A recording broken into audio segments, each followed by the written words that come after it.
সবজির দাম বর্তমানে বাজার বেশি, বর্ষা বৃষ্টি বন্যায় জিনিসপত্র সবকিছুর দাম বাড়তি। ম্যাক্সিমাম 10 থেকে 20 টাকা বাড়ছে কেজিতে। হ্যাঁ, কাঁচামরিচ এখন যে 300 টাকা কেজি, ক্যাপসিকাম 250 টাকা কেজি,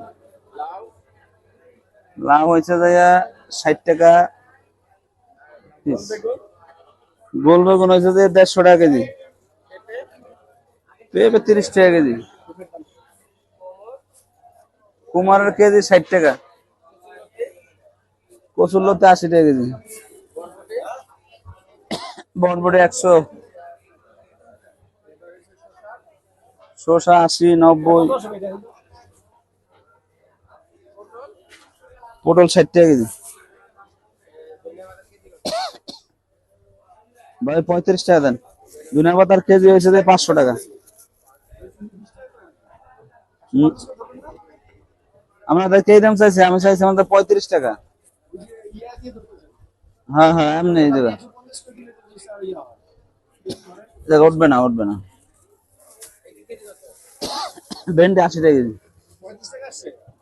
34 টাকা আছে, 34। জালি এলাম 60 টাকা, করলা হয়েছে তাই 80 টাকা কেজি, লম্বা বেগুন 100 টাকা কেজি, চিচিঙ্গা 80, 70। ভাই 1 টাকা 2 টাকা নাই, আবার এক সময় কম দিয়ে, সমস্যা নেই। লেবু 30 টাকা আলি, বড়টা 40 টাকা আলি, ওই একই দাম, ওইটা 80 টাকা।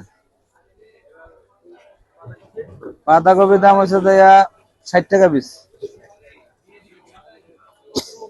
কচুরমুখী 70, 80, গাজর হয়েছে 160, 70, ফুলকপি 70 টাকা পিস, টমেটো 170, 80। মামা কি কলা 40 টাকা, 50 টাকা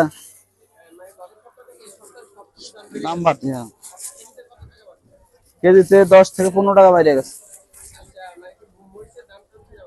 মরিচের দাম বাড়ছে, মরিচের দাম কম ছিল আবার বাড়ছে। ধনিয়া পাতার দাম আগের দামে আছে, ঠিকই আছে। কাস্টমার তো বাজারে নাই, হবে বহনি করলাম কে বলাইয়ে, কমবে আরো 1 মাস লাগবে, 1 মাস পরে।